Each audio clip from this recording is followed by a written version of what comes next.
back. PowerHouse Fence Show, presented by MFC Manufacturing in Simpalo. I'm Zach, the other host. This is Dan, the host. The other host. We're all hosts. We host it all. We're hosting. All righty. Yeah. Now that's out of the way. Are Zan and Dak here? Who? That's what it says. Oh, I don't. Maybe they're over there. We're not here. Nope, we're not live. We are here. We are not live tonight. This is a recorded episode. So that's that. Just as an, it might say live on the thing there. Here we are. What do we got going on? I'm reading some quick notes. Honestly, you guys, I did not do my homework, so I'm going to be struggling through this episode just a little bit. I cramming. Well, technically, I only finished this agenda about 5 minutes ago, so it wasn't. You didn't really have the opportunity to check it out like normal. So Zach's just kind of jumping in and doesn't even know where we're going. That's the best kind. I do see scheduling pains. I'm familiar with scheduling. I'm familiar with pains. A recent pain I've started experiencing. I'm 40. I don't know if y'all knew that. I turned 40 in November. Oh, may or may not believe it. Happy birthday. Thank you. Thank you. Only a few days late. In addition to, I recently went to the optometrist. In addition to the 40 talk, your eyesight's going to get worse. You might need reading glasses. I also have started. Why did you go to the optometrist? Oh, that's part of the story, right? So in addition to being 40,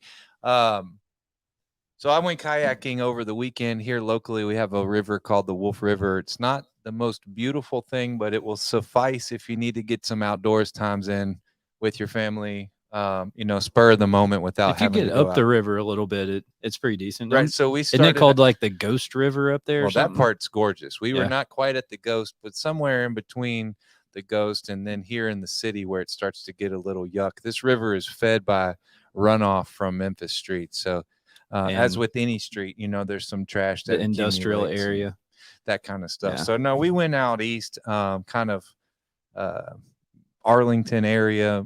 You know where that is. Maybe not everyone does. No one listening knows. It's east of the city in the suburbs, and so it's a little bit nicer. There's some acreage out there and stuff. So this is not being fed by just pure trash runoff. Either way, so we went out there for a spur of the moment. I text my buddy who owns a boat, and I thought it's Labor Day weekend. What's he up to? And we can tag along, hopefully catch up with him at Pickwick and jump on the boat. At which point he informed me we are about to put in the Wolf River out Collierville, Arlington way. And so I said, let's do it. I woke my wife up. She was still asleep. The kids are still asleep. And I'm like, we're going to kayak today. So, so that's how I do a lot of stuff like that. I'll wake up at 6 and get an idea that we're going backpacking, and we just get moving and sometimes make it, sometimes don't. But so that was the Labor Day plan. Go to the Wolf River, kayak. I've done some pieces of the Wolf before, 2 hours, 3 hours. I didn't know what we were getting into. And then on the way out, he says, oh yeah, this is a 6-hour float. The river's full of trees, and there actually is some area where they got some riprap to. Oh, you said a 6-hour. Yeah. Okay. 6 hours, which, I mean, it's not nothing, but it's not the usual couple hours we do after work on a Thursday afternoon or whatever. So, tidbit of the story: my kayak has suffered some abuse in its lifetime. I got it for free because it had a big dent in the nose or the hull or whatever, and so I patched that a couple of different times. It's leaked since. Some Gorilla Glue. No, actually, I used JB Weld 2-part marine epoxy, which is some handy dandy stuff, man. You can mix it, put it on underwater, it cures wet. It's amazing. But so it worked, and then I did, Flex Seal. Feel free to sponsor either JB Weld or Flex Seal. Yeah. So I've done that a few times. Recently, the back of the boat had a crack in it. It's kind of old and dry rotted. So I didn't even think about that when I was rushing out the door to pack up lunch and make it You were 6 just too PB. excited, man. Yeah, It man. was So time to I go. packed up a bunch of PB&Js and some grapes and got some liqueur, sparkling water. Is that Italian? Wait. Is that the same as that? What was that stuff we drink in Vegas? Pellegrigio or what is it? So the Italian. Can you say it? San Pellegrino. Oh, Pellegrigio. Thank you, Zach. Right. Some bubbly kind of water. I don't know. Oh gosh, it Dangles, was disgusting.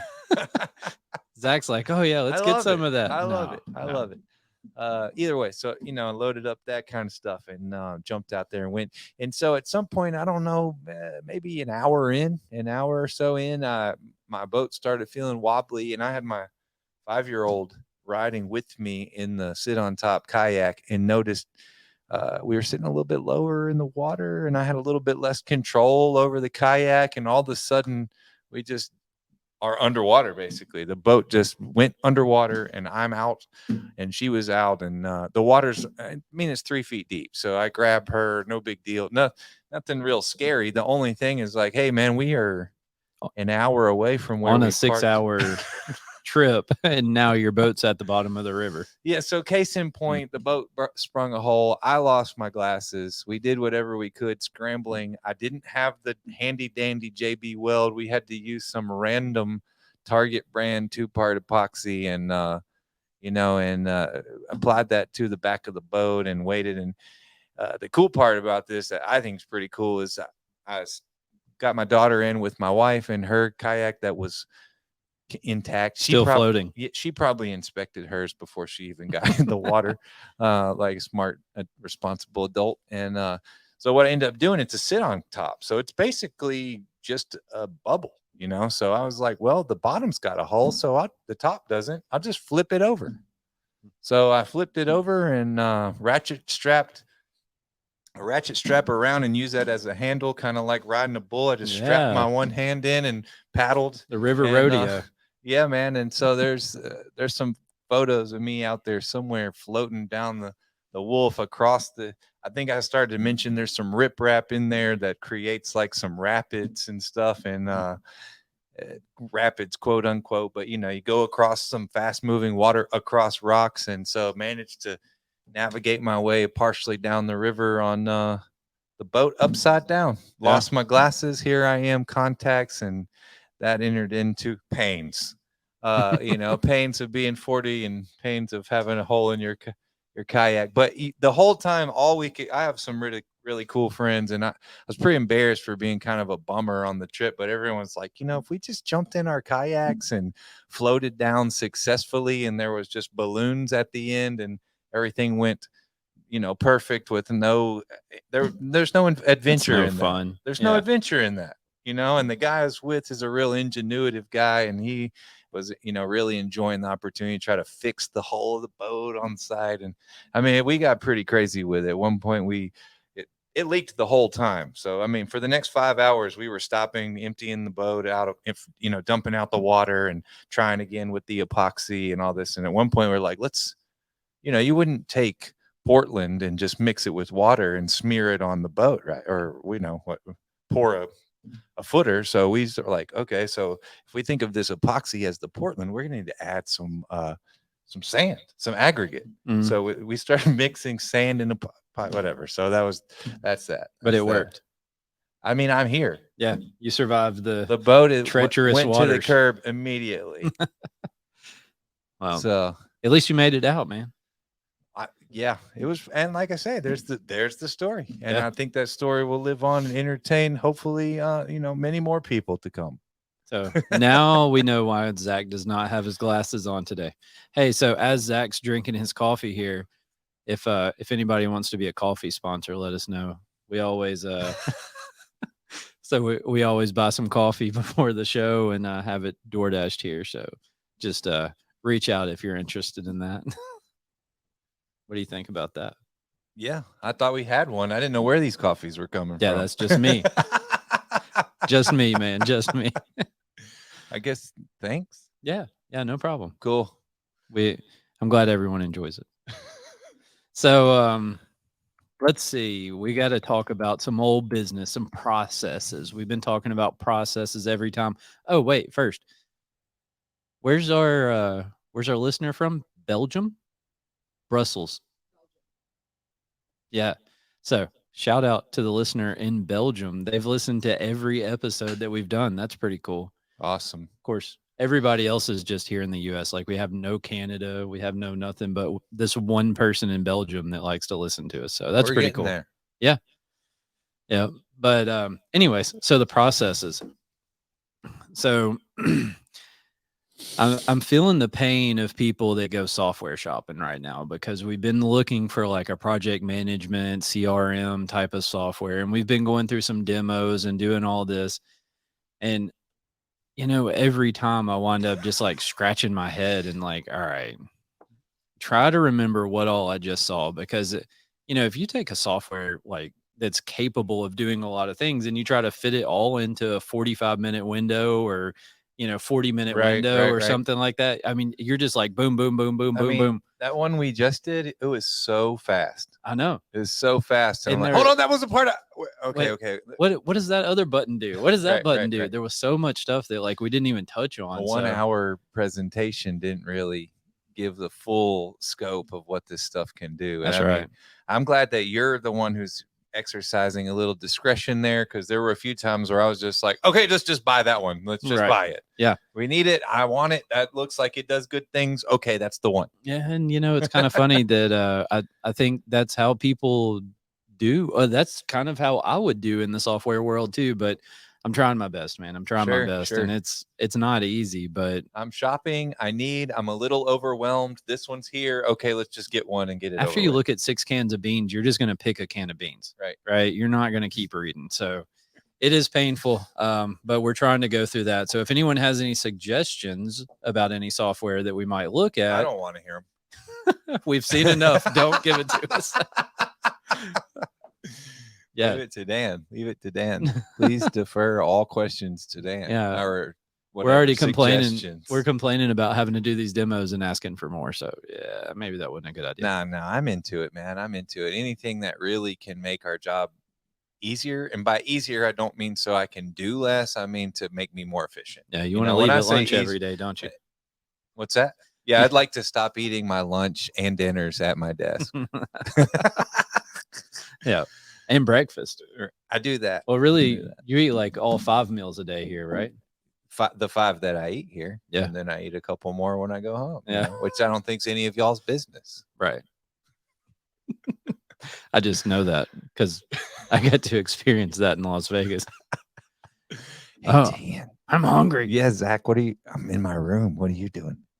Nothing. I bet you can't guess what I'm doing. Dan. Oh gosh, this is getting weird.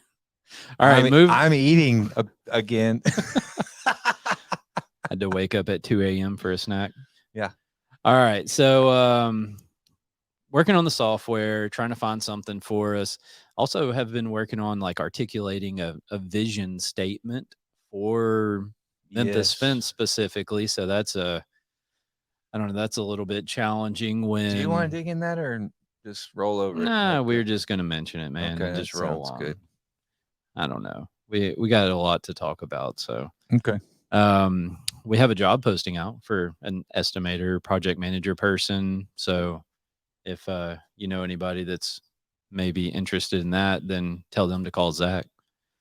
That is cool. Yeah. Call me for that. Anything else? No, I mean I'm shopping shop foreman. Yeah. For the iron shop. Ornamental iron fence fabrication and the manufacturing. That's right. And some kind of little bit of overview of the powder coat situation, which I've gone as far. Not only we're using our social media, but I'm using my personal social media page to plug like as an individual. So I'm sharing the posts from Memphis Fence, and then also posting personally from Zach Shoe's Facebook page to see what we can attract, or drum up there. It's a kind of a specified job position. Yep. Yep. It's kind of a niche thing.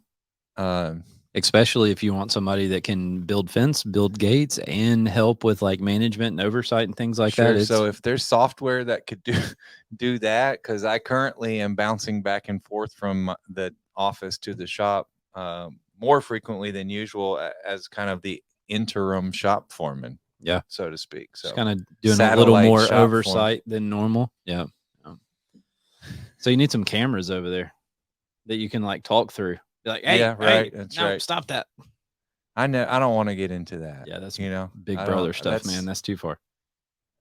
And I felt a lot of times I've had to say, "Hey, I didn't walk over here just to see what you're doing, really." You Mm, know, which is I like obviously I want to know sure. where they're at and the progress they're making, but that's never been my goal. A buddy of mine who's in a different field, but he says, you know, when I see the boss coming, he calls it bird dogging. When I see the boss come bird dogging, I just stop working.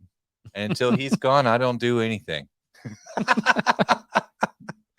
So I would say you got a pretty decent team going over there. Yeah, man, a bunch of young people which we talked about that a couple episodes ago about this kind of like lull in the workforce. But I've in the past, I guess 2 weeks can say, hey, I'm experiencing something a little bit different. I think I mentioned hiring a one kid fresh out of welding school who's about 20 years old. Our internal candidate for shop foreman. I say candidate because it's not a sure thing. Obviously, I'd love to hire someone with some experience, but she's pretty young. Um, most of the people that are really like our star players right now are, early 20s. Yeah.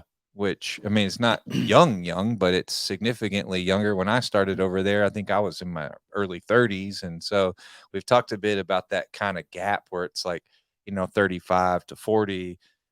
You get some guys with some more work ethic or kind of a more mature. I don't know if it's I mean, maturity, different time, whatever we've been saying, but at least you have more years for experience. true, Right. but it just, and when I was managing the shop too, it seemed like 20 something, like I got to where I was pretty disheartened about hiring a guy in his 20s Mm-hmm. because they'd work a few days, their work ethic wasn't real strong. A lot of just kind of aloofness, I guess, was kind of the general attitude. Like, have to be told consistently in order to stay busy. Not a lot of initiative. That's Yeah. the word I'm looking for. Yeah. So, They're not a self starter. right. Not self So, motivated. Yeah. we've talked. I'm teaching that. I'm Yeah. having to teach that. Right. So, but yeah, man, I'm really excited about having some young people in here that are doing good and proving me wrong about what I've called the Peter Pan generation, who never want to grow up. Right. So So that's good. So now Simpalo, if you've never seen it, check it out. It's a fence estimating software that we built. I have not used Simpalo all week. Actually, so I've been working on building a product for Zach in Simpalo Right. to calculate all the material that you need to custom build a fence instead of just the panels. I'm super stoked. I just haven't had the opportunity. A lot of what I've been working with now is just kind of seeing some quotes we had already produced and following through these bids, estimates, proposals to the end and sealing the deal. This week has been a lot of that kind of work for me. So, well, I mean, and it's not really done yet anyway. So, I mean, you could see it partially done, but hopefully, maybe next week. Well, what we're talking about, I guess, for those who are unfamiliar with Simpalo, is software and estimating software. I'm going to do a real quick overview, but it essentially does takeoffs. And what we've done, what Dan's working on now, our products were limited to privacy, vinyl, and chain link. And now, so what that means is Dan's now developing a product for ornamental fence as well. Is that correct? Yeah. So we had a product in there for a panel calculator. So it would tell you how many panels. So if you were doing vinyl or pre-built ornamental or anything like that, it would work. But I'd never built one that actually would calculate a full breakdown of material for like a custom built iron job. And that's what I'm working on. So That's cool.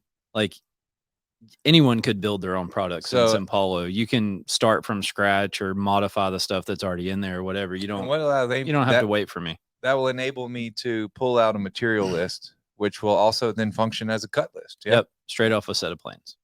So that's pretty cool. So I can take a set of plans, draw some lines around the fence line, and then calculate based on whatever I determine the length of my panels is, and it'll tell Yep. me how many panels. It'll tell me my channel cuts, quantity of channel, quantity of post, length of post, number of caps Pickets, needed, number of finials, finials all that needed, stuff. length of pickets, and basically I could just hand that to the shop. And I mean, in theory, but that's It'll where we're get you looking to close. get. It might not be exactly what you're looking for, but it'll get you really close. That's How about good, that? man. That's exciting. So let's learn some Italian. How about the word? Oh, I'd like to do some. I want to work on like an introduction to the segment of. I wanted her to draw up a a little goofy Italian character, or maybe I throw off my hat and put on a beret or something. How about That's we just ridiculous. What if we just did our we have a segment here on PowerHouse. So Ilaria is Hold on. our. It's playing your intro music. Okay. All right. Go ahead.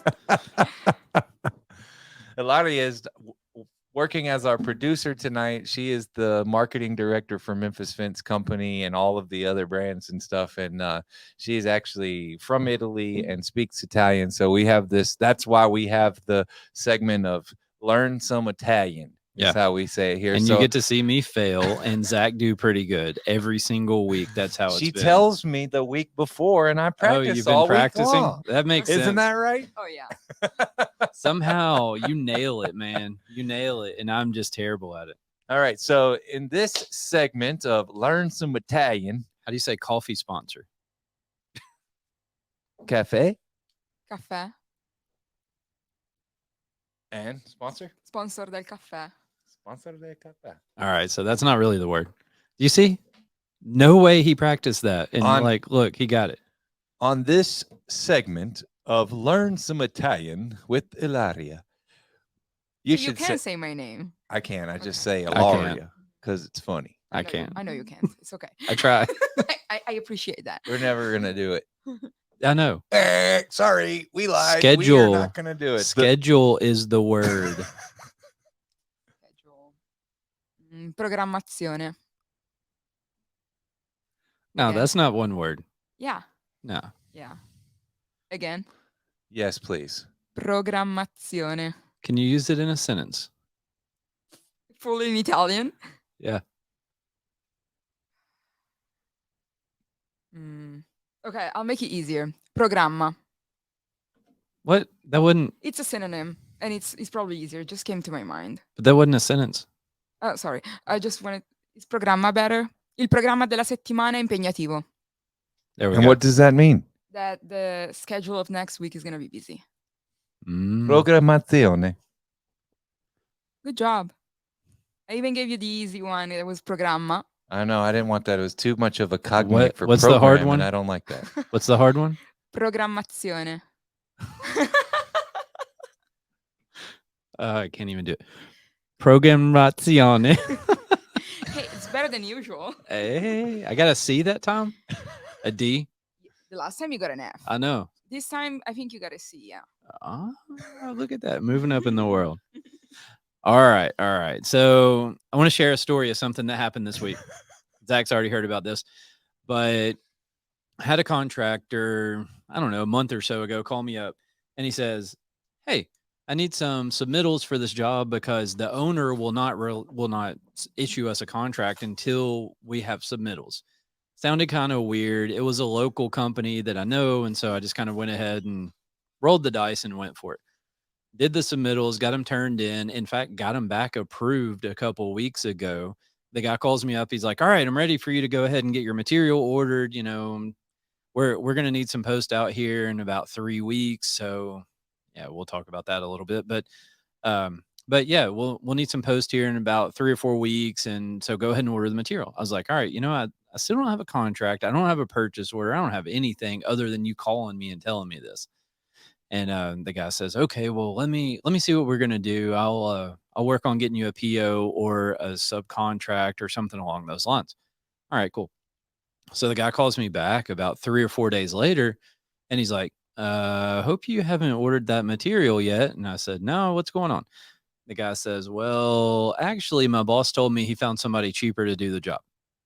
So after I've done submittals and I've kind of like pulled everything back out for the job to do that, and then I went through, figured the whole material list, got, post list and everything going, and it kind of sent that back to the supplier to get a quote on it and all of that stuff. And nah, we're gonna get somebody else to do the job. So just want to throw that out there. Just make sure you have some kind of commitment, like something in writing, because I very easily could have already had the material ordered and not even asked him for a PO or a contract or any of that, and just been stuck with it and had to kind of fight that fight, which, just is messy, if nothing else. Yeah. Yeah. I just want to say welcome back. Yeah. No, I know what you're saying. And I wanted to add to it. The job that I was going on about this morning is a job that we decided to extend submittals prior to receiving a contract. Then even after, so we did get the contract, which is great. Yeah. But then after having had submittals signed off on it, they came back and said, oh, we thought the fence was going to be radius panels instead of segmented panels. Yeah, and they've had submittals for like a couple of weeks, 3 weeks, whatever. We've set post on the job, everything, and they still didn't even know what they were getting. So, it goes all kinds of ways. It goes all kinds of ways, man. But we went out and did a little gate repair. Well, actually, a big gate repair. Giant slide gate had been hit by a semi truck and was in like a huge curve. I mean, and we went out, and then a couple of hours, the guys sent me photos and were like, "Oh, straight as new." Yeah. So some things, not that those are apples to apples in any way, but some things are a little more complicated than they have to be. And some things work out better than you thought, and some things don't. And so I've wanted to attribute it specifically to the contractor, but we do work for them, and it's not always like that. So you're talking about your radius segment people. Oh, I'm telling you, it's the owner on that job. I don't know why, but that contractor and that owner are a terrible combination. And so, in fact, we they had sent us a request to bid something else, and I was just like, nope, I'm not interested. I'm gonna tough it out. I'm toughing it out. Yeah, you're getting it done. You're more patient than me, I guess, because I think they get crazy, man. It takes a lot to like make me do something like that. I'm a really patient kind of person, and if you push it to that point, like you've done something. So yeah.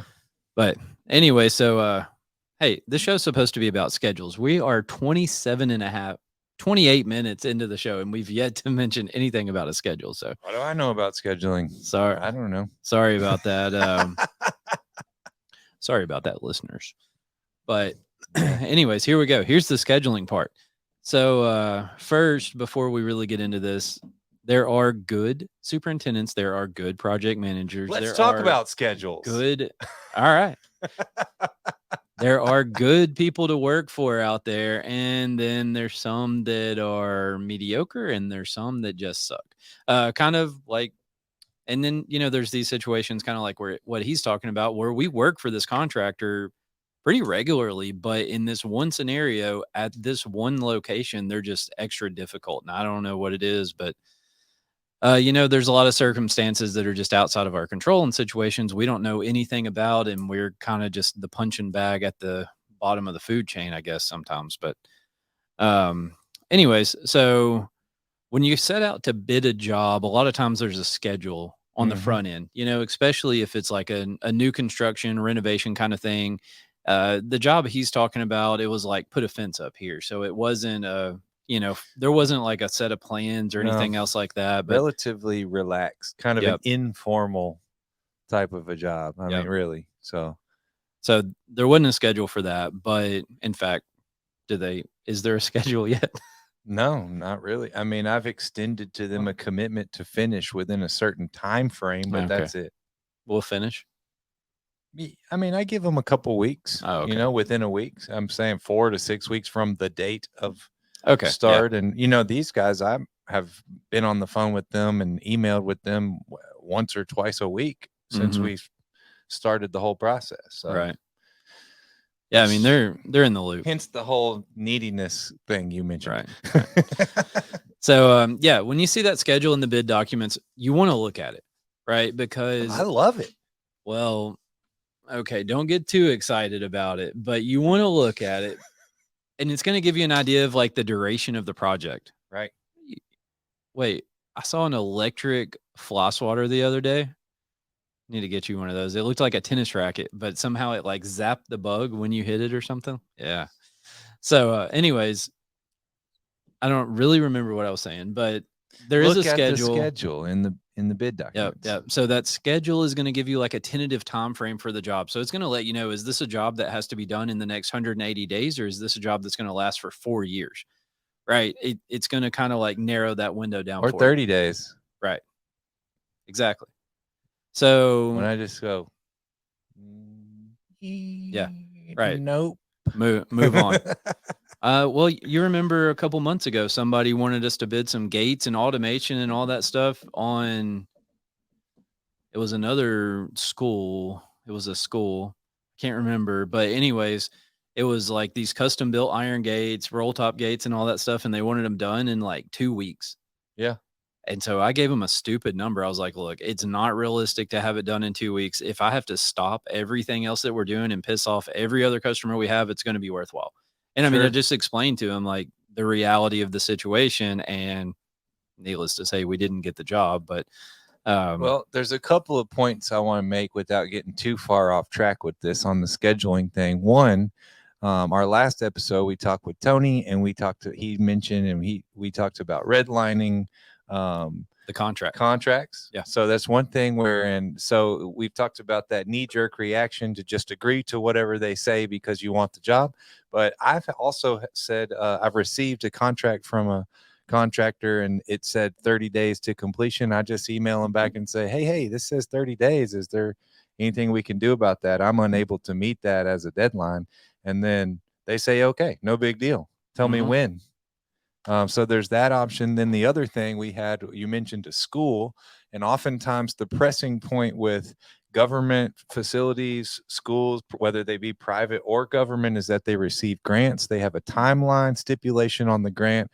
And so as far as the timeline's concerned, it doesn't matter so much about finishing the scope of work within the designated timeline as it does about invoicing within the timeline. So sometimes that game works.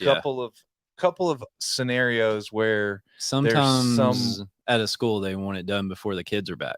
Well, true. So I mean, there's a ton of different scenarios. But I'm just saying, there can be some wiggle room, and you never really know unless you develop that kind of relationship with your customer. An email with a question, it never hurts. It never hurts to ask, right? For sure. Anything. I mean, it doesn't hurt to ask. But yeah. So we've talked about this on the show before that we built some fence. They said in the original schedule that came out it was like in the early part of construction or even at bid day or whenever it was, they had a schedule to be on site this February. And so we bust our butt, built a bunch of fence, had it sitting over here ready to go. And then I start emailing them, probably in like January. Hey, how are we looking? Oh, we're gonna have to push you back. All right. Now I see why you said don't get too excited.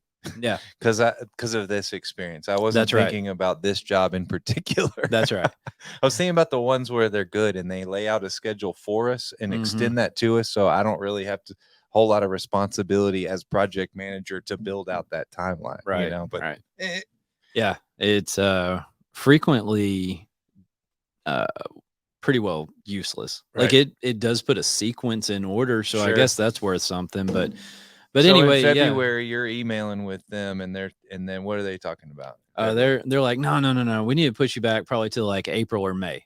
Yeah, I think it's kind of where we started, and then we got to April or May, and then no, we need to push you back more. Anyways, long story short, it was like late August by the time we got to the job site, and we're actually able to start anything. Of course, went out there. The site wasn't as ready as they thought it was. There was still grading that needed to be done, riprap in the way, piles of dirt in the way, typical stuff. And so they actually hired us on a time and material basis to do some grading work for them, which was, to my knowledge, I think that's the first time I can remember a general contractor hiring us like that. But we had some guys up there with skid steers pushing dirt and, getting the site ready for us to put the fence on top of it. So that was interesting, but that's neither here nor We've there. offered. Yeah. There have been a few times where we offered to do some tree removal and some brush and landscape stuff. And they normally have a heart attack. They want their own guys. Yeah. Right? I mean, I'd imagine so. Yeah. So sorry, I'm back. No, so anyways, like I said, the schedule kind of puts things in sequence, but more than anything to me, it just lets me know an approximate duration of the job. And the fence is normally a low priority thing. They're not really going to pay too much attention to the fence until it gets time to install it. It seems, and I mean, several experiences I've had. It seems like the fence is kind of the bottom end, like you say, the last thing to be thought about. And it seems to me like the budget has been exhausted to some degree by the time we even bid the project. And so that kind of makes for a lot of situations, but sometimes, yes. So that's an interesting thing. Obviously, it is most time one of the last things to be installed. And that's really going to come into play when you have something comes up that needs a change order. And you're like, hey, we need some more money because this is not what it was supposed to be. And, then they'll say something like, oh, I have to go back to the owner and ask for more money. Every time I've done that for the past 6 months, he's yelled at me. I really don't want to be a part of that. But, here we are, man. You want the fence. We want to work with you and everything, but we're not here to do it for free all the time. So right. We do that accidentally enough. Yeah, so I like to say nobody cares about the fence until everyone cares about the fence. Right. Kind of it's the back burner thing. Nobody's paying attention to it. And then all of a sudden it's like, oh, crap, we got to get it done. I think we've talked about that a little bit here on the show so far. And then the next thing you know, the superintendent calls you and then you immediately get an email from the project manager. And then like 7 layers up of, the hierarchy at the general contractor's office is calling you. Yeah. And I'm like, man, I found out 10 minutes ago. Like, y'all give me a second. I'll get a call or email, and then I don't even have time to confer with you prior to the. Hey, they're on the phone with me now. Yeah. I'm like, I haven't done. I've only read half of the email. Like, calm down. Yeah, that's how it normally goes, man. So we were doing a job actually at a school again. Isn't that weird? And so this job it was a black vinyl tennis court. It had 6 5/8 terminal post. And I think 4-inch line post, but it may have been all 6 5/8 post. And so I get a call from like an intern project manager kind of person. This was the first time they had ever used a phone themselves on a project.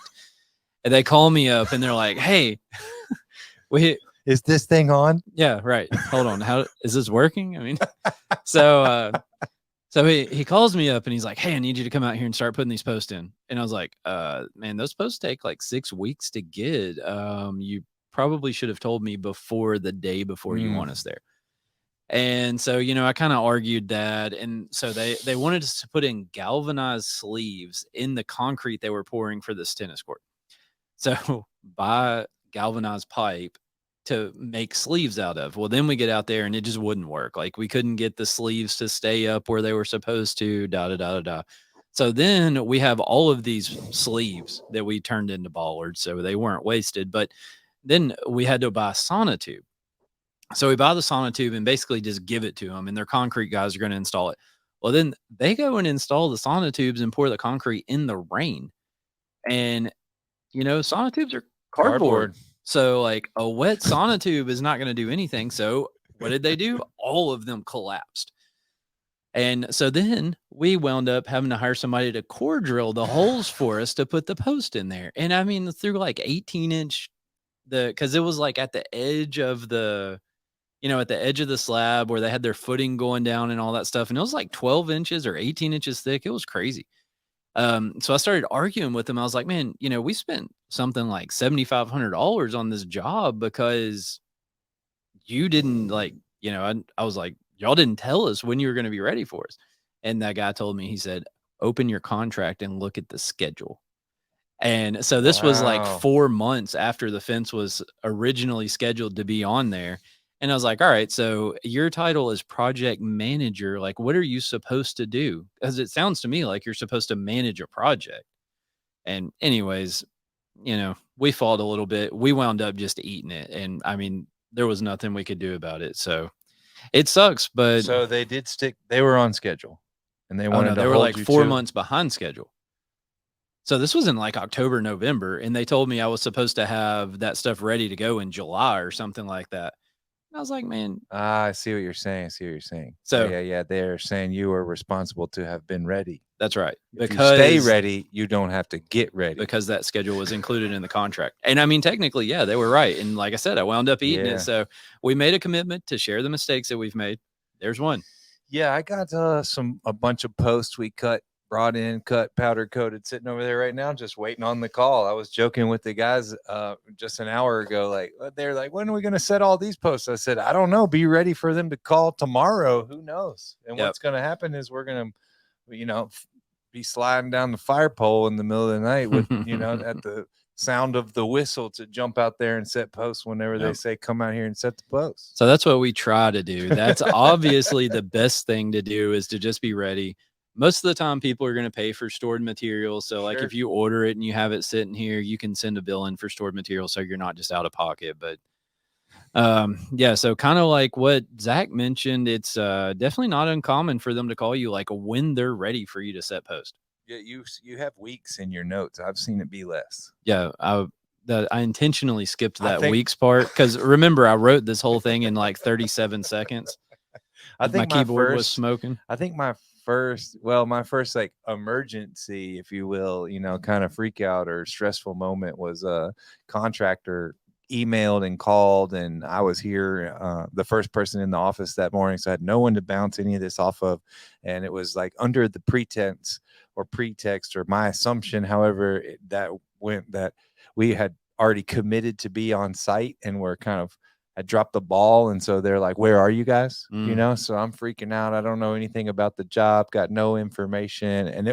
But it was that case where it was like, they had assumed they actually had yet to sign a contract, but they assumed they had remembered. They hadn't even signed the contract, and they were calling wanting to know where we were. They assumed that they had sent the contract, I guess. That was that same guy that had like the first time he was supposed to call someone, he couldn't figure out how to use the phone that time.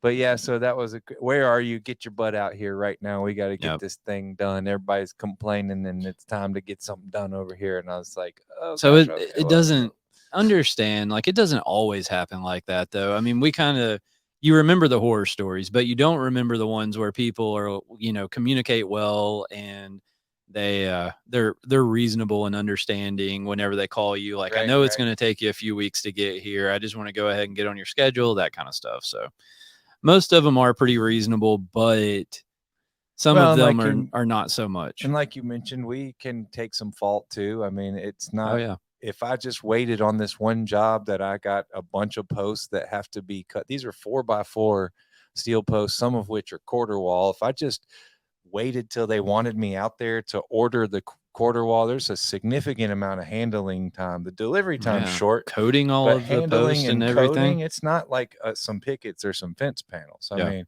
to hang and coat these giant posts takes significantly more labor, way longer than we would have thought before we were in the powder coat business. Right. So when the first day I went on site and met, and they said, we're doing some grade work and site work over here, I started getting some posts ready just because I know the day is coming. So, but there are some times when I think I got a little while longer than I have. And so, my inefficiencies in planning are part of the scheduling issue, Hey, is that job a guardian fence or whatever name we decided to call that? We've been calling it guardian, and I guess we're going to go with it. Yeah. So that's our Memphis MFC manufacturing. It's our it's like a high security kind of. I want to call it something cool, but it's like our featured product basically. It's on the top of our website.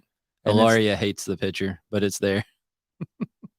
It's the one that really sparked the idea to get into the manufacturing. It's one of the ones that it was a profile that we had been requested numerous times to supply, and it was not commercially available. So we designed and built it. Actually was like a hybrid of like 3 different prefab manufacturers' drawings that they had just taken pieces of and put together. And so it's cool that you were able to formulate that, design that, and put that into, bring it to life. And now we produce that. And so it's a cool product. But yeah, so 4x4, 11 gauge line post. And it's all what, like 1.75" by 1.75" form channel? By 1.75", 1/8 form channel. We tried 3/16. It was just really difficult to form, punch the holes, or the manufacturing part proved to be a little difficult. It was hard.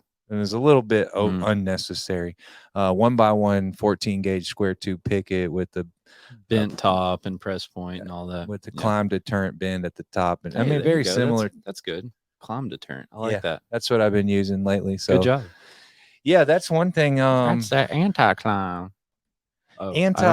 Anti-climb kind of says something that's not. Yeah. It sounds like you can't climb it. Wherein climb deterrent to me. Climb deterrent is a good word. Right. It's a little resistant, but it's still possible. Make you think twice about trying to climb it. Yeah, right? I personally wouldn't. I'm doing good to climb and ladder, they do though. market the anti-climb product, which is typically that like half by some other two, people. the mesh. Yeah. The mesh stuff. Yeah, so sorry. Scratch that. It's okay. I mean, we're doing what we're doing. So yeah. All right. So the schedule. Yeah. So hint, just to tidy that up. Moment that I called, they were doing dirt work. I said, let me get these things going, because I know someday they're going to have us come out there, and I want to be ready. I don't want to be caught with, oh crap, and who knows, might experience a material shortage or labor lull in that moment and not be able to get them done. So I have another kayaking incident. I made it to work. It didn't impact my ability to do my job, nor kayak blind on an upside down kayak across the rapids of the Wolf River. The rapids. Don't even think rapids. It's maybe just water flowing over big rocks. But I mean, ripples in the water. Yeah, I've never seen it, so I can't speak to it. But the main thing is that it's water flowing over jagged rocks, right? Which in a boat is not a big deal. Out of the boat, it's not cool at all. Yeah. So that's the main thing. So like I said, most of your superintendents and project managers and stuff like that, most of them are going to be reasonable and kind of work with you. And I will tell you, like, immediately, a lot of times we want to respond and say, man, these people want us out there tomorrow, and we've been waiting on them for 2 years. Blah, blah, blah, blah. That's our fucking job. It doesn't matter. Like, if they, we keep getting marked explicit. Oops, I dropped I don't care. So Alyssa tells me that she's got like explicit blocked on her iTunes deal because she plays the iTunes music a lot with the kids in the car. Sure. And she said she can't listen to our podcast. Alyssa is Dan's wife, so his wife and kids can't watch the podcast because I said one F word. Yep. So Apple just blocked us for sure. Anyways, we talked about this at the beginning. I said, how much of a filter do I need to exercise? And it was 70%. Yeah, whatever. Well, I'm using a lot of. I'm going to run out of filter by the end of this year, so you'll get to see. You get to see more. Filterless, Zach. Yes, let me get like 3 hours of sleep a couple nights in a row and come in sleep deprived. It's going to be on. Right. Maybe the funniest show yet. Yep. So we try to stay in the loop with people as the job is progressing, but they have weekly on-site contractor meetings that all the subs that are kind of working on the site. Most of the time, yes. And just kidding. I'm just kidding. So most of the subs that are working on the site are like coming up to, or about to start work on it. We'll go to these meetings. We can't go sit in a meeting that's 3 hours long every week for 2 years waiting on it to be time to talk about fence, right? So the plan is that we kind of have that open line of communication, and like they let us know a few weeks in advance so that we can start coming to the meetings and kind of get called up as to what's going on. Check out the site, all of that type stuff. Like I said, some are good, some are bad. So then here's my next thing. And we may have touched on this a little bit, is I would not recommend lying about a lead time or like your capabilities or scheduling ability or anything to get a job. I want to plug the word integrity. Yeah. We talked about this before. I mean, yeah, we're kind of joking around, complaining a little bit, but ultimately, like, our goal is to provide maximum customer service and customer satisfaction. And part of that is showing up when they ask and showing up when we say we're going to show up. And we talked a little bit with And Tony Thornton. being professional about it. Right. So all this, the complaints and the ins and out is ultimately kind of internal for us to kind of walk through the difficulties. I think we both each carry a level of professionalism into the field. We don't say why'd you call us out here again for another useless meeting? But we talked a lot with Tony Thornton in that about some of the ways to implement productivity and growing your business and all this. Like, none of this means shit to me if we're not exercising a level of integrity, right? Which integrity and ethics, man. That's right. That's what we got to remember. So to lie to get the job to me is freaking absurd. Yep. It's absurd. And I can't imagine that, to lie about there's, when you can be there, how quick you're going to be there, how much the job costs, and then turn around and supplement a bunch of change orders in the end. Oh, wait, we have to dig holes? Nah, we're going to have to give you a change order for that. Like, right. So, I mean, I can't imagine that, and so that's, in addition to that, not lying is seems like the basic version of what I'm talking about. It's like real kindergarten level integrity. But as far as professionalism is concerned, answer the damn phone. If you can't make it today and they call, it's easy. Suck it up, answer the phone, tell them you're not get chewed out. Sorry, we can't do it. I'm going to do my best. Don't hide. Right. Yeah, that's don't crazy. Hide and that does nothing but make it worse.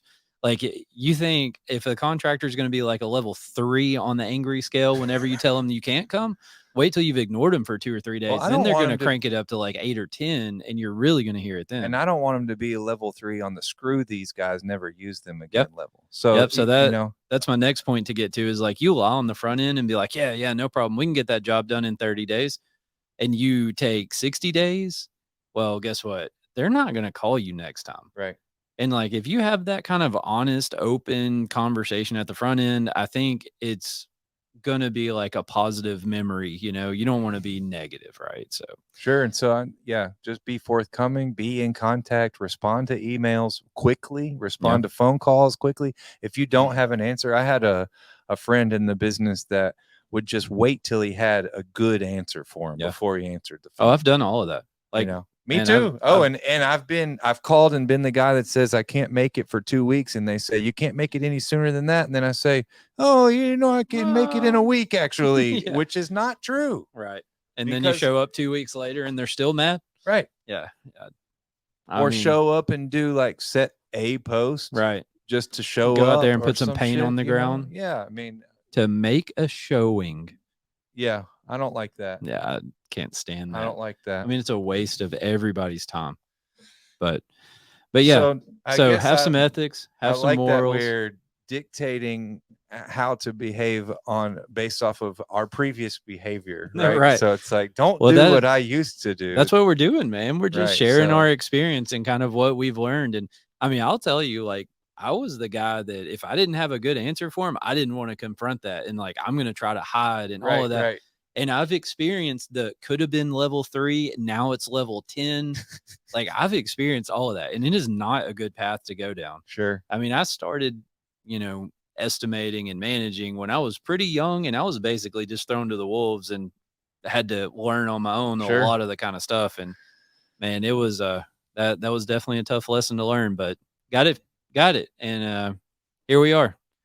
So I've actually turned down a few like pretty nice 6-figure jobs this year because they had unrealistic time frames and expectations and stuff like that we just couldn't do. Well, specifically time. I said expectation, but I mean time.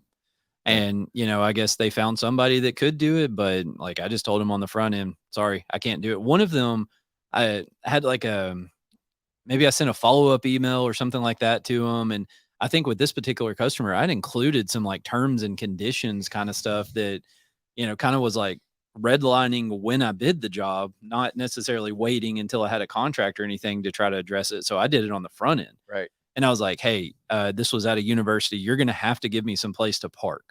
Like we can't park, 7 blocks away and carry fence panels to put them in. Right. Or And on the main street that's that's only right. 2 lanes wide That's when right. we would take up the So whole they road they or said they whatever. were going to allow us 1 parking spot. And this was like 3,000 feet of fence in various parking lots and all this stuff. And they're going to allow us 1 parking spot. I said, you're not going to fit a truck and trailer in one. That's not going to work. So I just tried to address some stuff like that on the front end, address the schedule. And I was like, hey, we can't do the schedule that you wanted. Here's a realistic schedule of what we could provide. Right. And so they completely disregarded that. And they called me and they're like, hey, we're about to send you a PO. Just kind of want to let you know, da, da, da, da, da. And I was like, oh, cool. So I guess you saw all of the terms and conditions, for lack of better term. So I guess you saw all of that stuff and you're good with it. And they're like, I don't know. Let me look. And they called me back the next day and they're like, no, that's not going to work for us. We're going to have to go another route.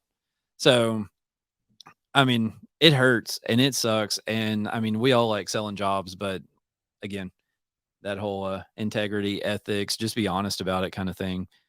So next up, we got liquidated damages. So those are fun. Sometimes liquidated damages are basically if you're not done by the completion date of the job, then you start paying a fine every day. And sometimes the owner may impose a $50 a day fine. Sometimes they may impose a $10,000 a day fine. I bid a job earlier this year, and it was a roadway, 4-lane road. And the way they had their liquidated damages was if you had to shut a lane of the road, it was on a bridge. So if you were going to work on the bridge, you had to close 1 lane to be able to work there. But the fines on it were $2,500 per lane per hour of the day. Wow. So, I mean, some of them get crazy. Like that's another thing you may want to look at if you're worried about the schedule, even just kind of, take a look at that and see if you could, live with some of that if worst case scenario. So, but now I think we got some tips and maybe, some stuff that we try to implement. We should do a better job at some of this stuff, but I think it's not a feeling. That's a personal thing. Sorry, but this is a thought that I had, and it's in the past 6 months since I've been here. I think internally we have done a significantly better job of collecting all the data and storing it in one consolidated place. So that it's accessible to all. Say, for instance, you're out of the office, they call, they say, come set the post. I know that we have it, whether or not we have a signed contract. I know from email history whether we've communicated with them on a specific scheduled date. And, I think in the past it was been a little bit looser and stuff wasn't as concise or compiled as well. And I think you don't want to tell people you're going to be there Monday and show up Thursday. But just as without far calling as, them or anything, as our helpful tip internally, just to pat us on the back, we've done a significantly better job in the past few months. Yeah, so we've been trying for several years. Right. Takes good people. It takes a good system. So that's one of the things, we've mentioned, the process, looking for software, that kind of thing. So we're trying to really step up our game. That's software, processes, systems. I guess another thing really is too, we've kind of slimmed down what we're doing, staff, so we were able to kind of function more efficiently only in commercial in that way. So we cut out residential at the end of last year for some of you who didn't catch the first couple episodes maybe, but right. So it's reduced the number of salespeople, therein reduced the number of sales jobs. We did a pretty good bit of residential jobs. And so we've cut having to worry about doing all of those jobs out to kind of focus on what we want to do here. So, right. But no, I mean, I think honestly, we've talked about all these bad things, but we do a pretty decent job. And some areas of our business, because, we're kind of compartmentalized, some areas do better than others. But I mean, overall, we do a pretty good job of communicating with people and staying on top of things and all that. It's just every once in a while, everyone messes up, and sometimes it's our fault, sometimes it's not our fault. But like I said, I think overall we do a pretty good job. But I do have want to get through these tips since we're at this hour right now. So I think it's our show. We go however long we want. That's right. Everyone's just stranded. or not. They can hang up. You the can phone turn it or off. whatever. I mean, yeah. If you're ready to be done, just close that phone. Yeah, I like y'all. And if you got to go, that's cool. Yeah. We're sorry to see you go. But we're going to keep talking. Yeah. So I bet you can't believe two guys who started a podcast like to talk or hear themselves talk. No. Unbelievable. These fucking guys. I actually don't even like to hear myself For the kids. talk. There's that explicit. For the kids. My wife's not listening to this episode. So well, now we can really talk. I don't even like hearing myself talk though, really. It's so weird. I don't know what that even means. I'm not connected to the words I just said. It's a figure of speech. Oh, you're just making some fun. Yeah. Okay. That's all. That's all, man. Just let it go. All right. So here's your tips. So when you sell a job, go ahead, get the contract done, get the submittals done, get all of the insurance requirements, everything like that. Just get them knocked out when you sell the job. Because what you don't want to happen is you don't want to get in the situation where they say, hey, we're ready for you to be on site. We need you here in 3 weeks, da-da-da-da-da. And you're like, wait a minute. We don't have approved submittals. I haven't turned in submittals, whatever that may be. You don't want to be in that situation. You're just going to make it worse. So get the submittals done, get all your, shop drawings, contract documents, insurance stuff, everything out of the way. And for the most part, get the contract and then the submittals. Yeah, but in some cases, I might wiggle on that. Mhm. Sometimes what was the one that you spoke about earlier? The customer wanted to see a submittal in order to approve the job. So, you have that sometimes. That's what I was told. I mean, I've had to do submittals before when I was bidding a job, Right. And turn it in with the bid. So, and that often more applies to like the custom one-off stuff. Like typically with the big spec jobs, like that's not really a thing. They give you the specs and then you have to do submittals that are their specs and right. send them back to them. Yeah. And that's typically how that goes. But there are the certain times when you, like for instance, the Guardian fence that we talked about, you designed and submit to them in response to their. Do you know the story of the toilet paper submittals? No, you don't. So there was a time when hold on, I'll get quiet now. Sit down, gather around with us, children. Gather around. Dan's going to tell the story age-old tale of the toilet paper submittals. All right. Story time with Dan.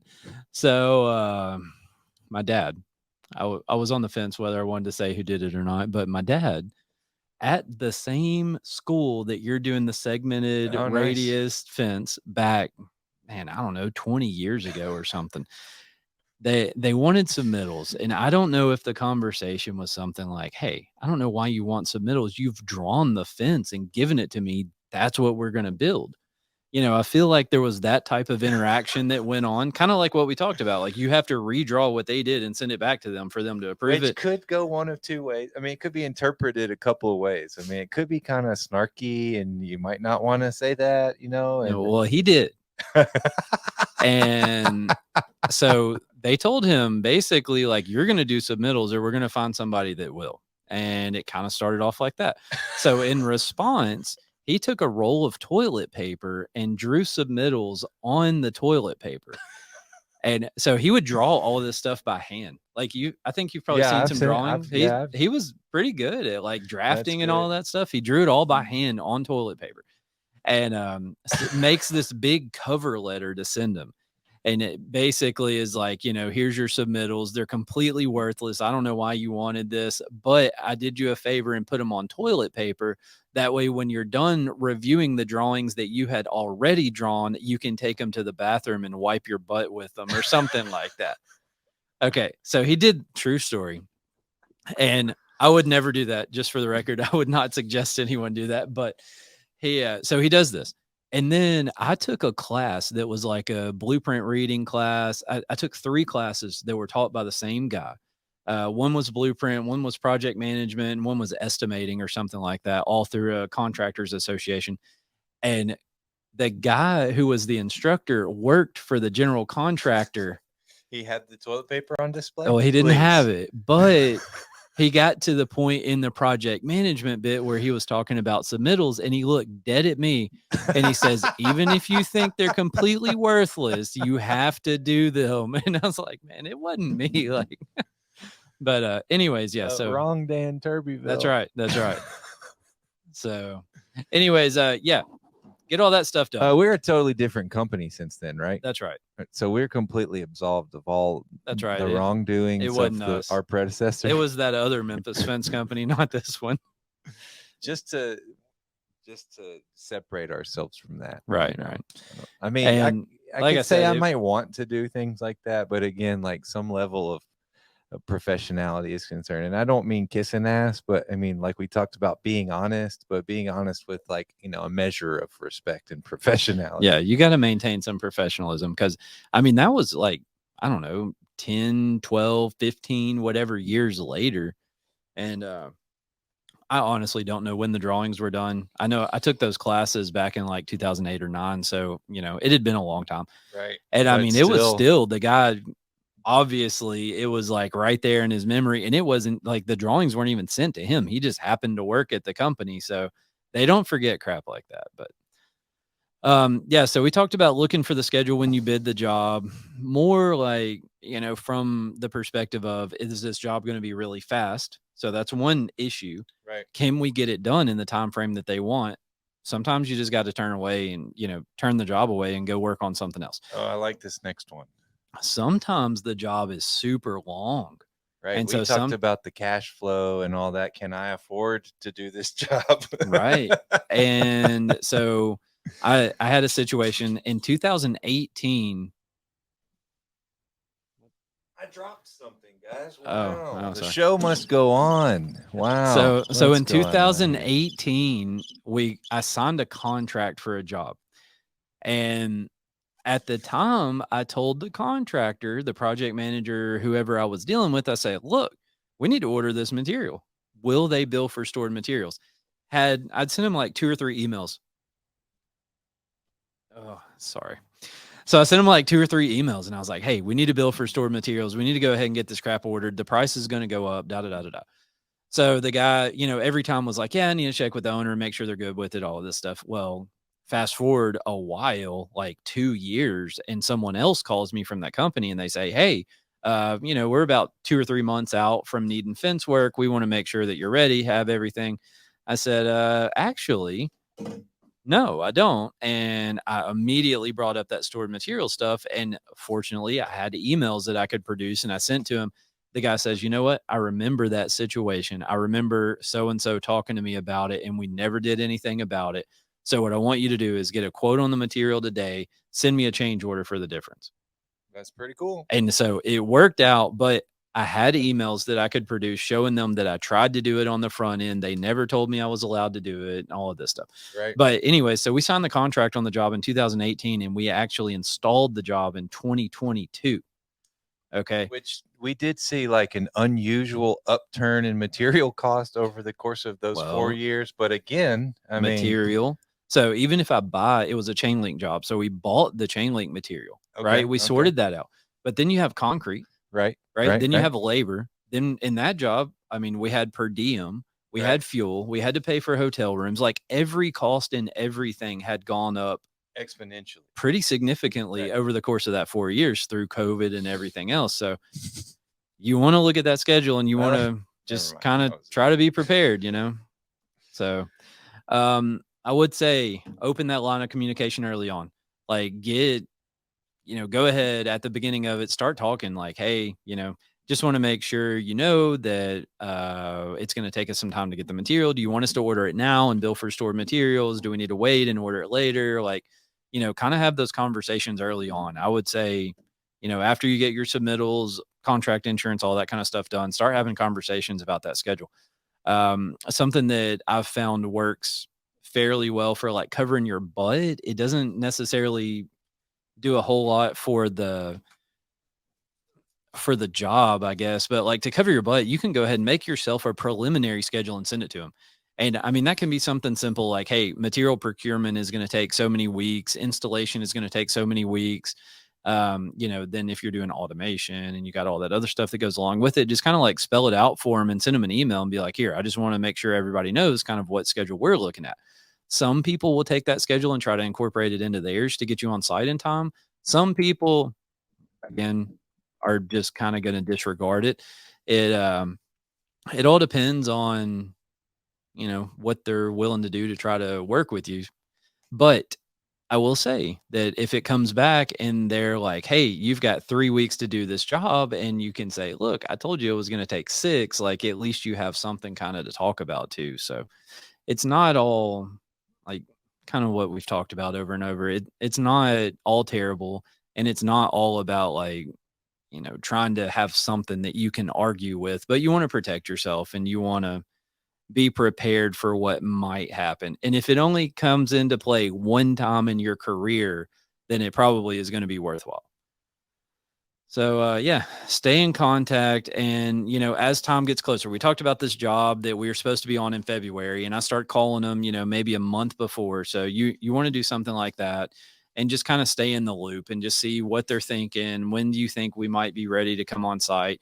The more of that stuff you can do, the more you're going to reduce the chances of someone calling you, wanting you to come out that day. So if, the schedule says they're going to be ready in June, start calling them in May. Start calling them in April. Whenever you need to start calling them to be prepared, just go ahead and do that. That job I got the 4x4 post over there for. Yeah. I don't know how long ago this was that I went out on site and showed them where to put we were going to set the posts in the footing. Like the gate post or something like that? Yeah, well, everything. There's a big sidewalk going in. They're doing a bunch of sidewalks. And so anywhere they're pouring concrete, they want me to set the posts in the form before they pour the concrete. Yeah. So they were 2 weeks, he said. It will be ready for you in 2 weeks. And I don't know how many 2 months ago. I don't know how many 2 weeks have gone by. So yeah, just maybe he meant like 2 weeks into October. 2 weeks after the date in the schedule in the contract or the plans that I didn't read. Right. Yeah. So just, try to communicate, and you don't have to be overboard with it or anything, but at least just try to stay. I gotta go. I gotta go make some phone calls. So I would say also make sure they have some good contact information for you. You don't want them trying to call somebody that hadn't worked here in 3 years. We run into that situation. Well, I've been emailing so-and-so. They hadn't worked here in 3 years, man. No wonder nobody's getting it. We do, like, when you get rid of an email, you can have them forward over to somebody else. We try to do that. We swapped email providers, blah, blah, blah. But anyway, sometimes it happens, like, they have some old email address and they're, already immediately when they call, they're already mad because you haven't replied to their email that you haven't even been getting. So, right. So make sure they have good contact information and they can get in touch with whoever they need to be able to handle that job for them. And, you want to try to be ready. As close as you can to when they're ready for you. That, again, most people are reasonable. So, you don't have to like drop what you're doing and go right now. But at least if they call and say, "Hey, we're ready," then you can say, "All right, we'll be there in a few days," or whatever that situation may be. But I think another big part of that is not just being ready with materials and having your team ready to mobilize, but being ready mentally to deal with that, because that being caught off guard, I can easily kind of bristle at, well, you don't tell me when to come in 24 hours later, like we talked about. And it's easy to kind of get wrapped up in that egoic part and especially you're already stressed out, man. You got 4 other jobs going on. People are barking at you, and now number 5 calls. But we've continued to point at the being honest and being upfront, and then also the ability to just ask for whatever the circumstance may be. So it doesn't have to be right then, and that's kind of my initial knee-jerk response is, they're calling me now, I should be there today. Yeah, like I said, well, I can't be there tomorrow. That's how we want to react, is so some crazy stuff like that. But so I'm learning to kind of walk through that without everything seeming such like an urgency or an emergency. We talked about that the other day, kind of casually. We're like, isn't it crazy how like this job, this conversation, this fire we're putting out here seems like it's of utmost importance and urgency. This thing we're doing right now is the most important thing on earth. And then I don't even remember what that conversation was about. So I actually had a conversation with somebody that was a little bit different than that today, but it was kind of along those same lines. And they were talking about something that happened a year ago, and like they had skipped Grandparents' Day, right? Because they had something important going on. They weren't able to go and all that. I said, "What were you doing?" Who knows? And like, so wasn't that important, was right, it? similar to what you're saying, tell me what fires you were putting out 6 months ago. Like, odds are you can't. Now, Right. I mean, if it's a forest fire, you're gonna remember Sure, that. sure. But The one that the changed the face of the earth as we That's know right. it, right? But the stuff that we normally deal with on a day-to-day basis that seems like something crazy, like it's in 2 weeks it's going to be ancient history at that point, and you've so moved now on to we're fight some other offering fight. we're offering words of wisdom. If That's right. maybe Ilaria can make this into a cool illustration. We'll do the Dan's words of wisdom. Isn't there like a pose of a dude on a statue, kind of like this? Oh yeah, the thinker. Yeah, there we go.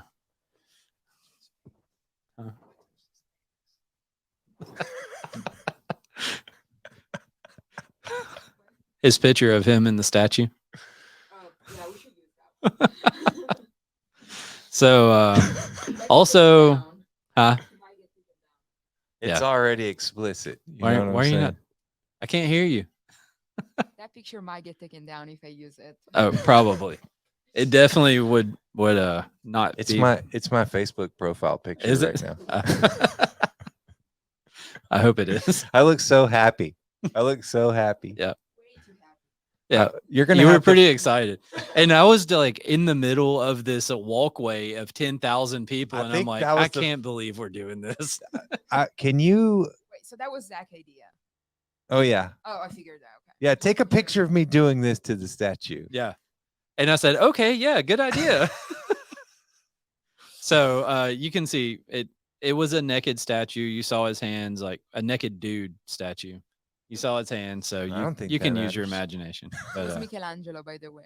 Was it really? Yeah, it was the replica. Yeah. Oh, okay. I mean, it was the David by Michelangelo. David, Yeah. right? I David thought it by was David. I Michelangelo, thought it was David. we didn't see all of it, I don't Yeah. think.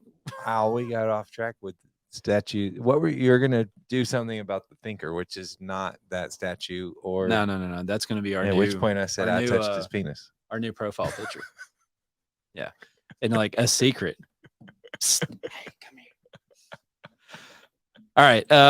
One more thing, if anyone is actually still listening to this. So I like to know the deadline whenever I'm going to start it. When they call me and they're like, hey, we're going to be ready for you in a few weeks. All right, cool. We'll be ready in a few weeks, but how much time do we have? Right. I try to have that conversation then, because I don't want to just think we're like just, getting the job done, but we're not like out here working 80-hour weeks or anything. And then all of a sudden they call you and they're like, oh, you got to be done in 3 days. So that's another thing that'll happen with your schedule. Like, try to know the deadline of how long do you have to actually do the job. Because again, like we've talked about, the fence is going to be one of the last things. And we're talking about doing this at like first contact. That's when we're talking about Nah, finding this. Not out. well, I mean, you could, but But normally, pretty early on in the project. No, I'm saying like when they call me to come out on site. Yeah, That's when I like to ask them when the yeah, deadline is. That way I kind of have an idea of like how hard do we need to go after this thing to try to get it done in whatever period of time we have. So it's cool when they're like, oh, you got 2 months to do it, and it's, a job that's going to take a week, then, you got plenty of time. But if they say it's going to take 2 wait months. till they call you next time. That's right. You can ignore if you've them a learned couple anything times. from the show, you just don't answer the call and wait till they call you back, and Yeah, then email, and then the whole But team, no, the give 'em- hierarchy from the contracting company calls, and First, you got to give them the wrong name and email address, so they're emailing somebody that hadn't worked here in 10 years. right, to buy yourself some time. That's right. That's what it really is. Oh, you were emailing Bob. No one has actually left the company. We just change email addresses. Yeah, and names. That way, when they call and someone answers the phone, they're like, "Hey, I need to talk to Bob." Not me. There's no Bob here. I don't know what you're talking about. Yeah. All right, so don't do that. That's the end of my list. I think deadline is the perfect word to end this podcast. I know. Didn't I do good? Yeah, I that was lived pretty solid. The deadline until the very If I last didn't thing. goof off too long, I think I kind of extended the kayaking story beyond its. You're like 20-minute kayak story. Yeah, I mean, I give the public what they want. That's right. That's That's hey, what I'm saying. speaking of which, public. If anybody's paid any attention, there was no traffic on the Wolf River during the kayaking experience. Just in case. What was it? It was like terrible in the sickening way. Anyways, so speaking of public, if anyone out there has any suggestions of things you would like to hear us talk Oh, about, I like that. yeah, That's cool. we should probably lead with that, not do it at the very end, an hour and 20 minutes later. But maybe next time, maybe we can remember to kind of start off like, hey, what do you want us to talk about? I promise we're going to get to the whole, like, how do you go find a job to bid? We'll get to that. But the way I operate is I'm going to tell you the things you need to be aware of before you bid a job. Right. That's the whole idea. Right. So we talked about cash flow. We're talking about scheduling. We've got several more episodes that'll come along like that with kind of this warning stuff. And then I don't even know if warning is the right word. Awareness. Oh, we got some guests coming up. Yep. Can I divulge any of that? Nope. I want to tell them what they're going to get to see. Oh, you're going to I want to tell them what they're going to win. Well, we've already told them the banker's coming. The banker's coming. The banker's coming. An insurance people. Who else did I put in? Boring. You have the schedule. Who else is in there? I don't have it open. I don't remember who else is coming. I've been emailing Grant Cardone every week trying to get him to come on. I like that. Yeah. So he if anybody has ever heard this story, Grant Cardone, he like called his wife once a week for 18 months asking her out on a date before she ever agreed to go on a date with him. So I'm trying to call that illegal. Yeah, it's might be a little creepy, but so I decided I was going to steal something out of his playbook. And so I just send an email to the same email address every week. And they for sure have reported me as junk by now, or they've made a rule that just automatically deletes it. But I'm going to try it and we'll see what happens. Email addresses. Yeah, you just might get sued. That's okay. But for what? For emailing? Stalking. Yeah, we'll just change email addresses. Isn't that what we've been talking about? That's right. Right. Learned anything from this show? It's just when in doubt, change email. Yeah, just send it from Bob's email address. It'll be all right. So, but trying to get some people from fence companies. Been working on that a little bit. I like that. If we got viewers from other fence companies, it doesn't matter what level you're in. I mean, obviously owners and management are cool, but I don't mind installers and estimators, any old body really. I think anybody from like a commercial, ideally what I want to try to get is somebody from like a, pretty well-established commercial fence company, and maybe have them come on and just talk about like their processes and, their procedures and maybe some of the software that they're using and things like that. I'm down to just party with some installers. I'm not far from a post hole digger myself, so I wouldn't mind having some. Yeah, no, that's cool. I mean, we're not on here. We don't care who it is, for sure. Anybody, anywhere. Right. So anybody, please. Now, I'm trying to get like a construction manager guy that I know, trying to get him to come on. Cool. Trying to get there's another like consultant kind of person that I've been talking to a little bit. Cool. So we got some things working with some guests. I think right now, I don't know what day you're going to be hearing this, but today's date is September 7th, and we're going to I think we're scheduling like late October right now. Yeah, I think the next day that I'm trying to schedule somebody is like October 19th. So yeah, we got some stuff lined up. We have a Kenny's coming on. Yes. For the next Meet the Team. That's going to be fun. That'll be Kenny. Already talked to him about Memphis Fence employee. Yeah, long time. Lifelong fence guy. Mm-hmm. He's worked here for a long time. 20 plus or 20-ish. Yeah. He's completely gone through the ranks. Yep. Well, almost. He hasn't taken my job yet, but like, I'm looking over my shoulder. He never swing bladed grass. He didn't use. I'm sure he'll tell you a story about it. Let's ask his version of the swing blade and grass story. Yeah, I'm just like sitting here holding my boom and wiggling it around. Boom, boom. All right, I think we're done. Can we be? Yeah, are we done? Good. Everybody, thanks for joining us. Thanks for watching. Thanks for liking. Please like, subscribe, tell your parents, your friends. I'll try not to cuss so much if your mom watches. Hey, if you're in Belgium, Brussels. Belgium, man. Yeah. Thanks for listening. That's cool. Thanks a lot. And if you wanna talk to us, just call us. PowerHouse.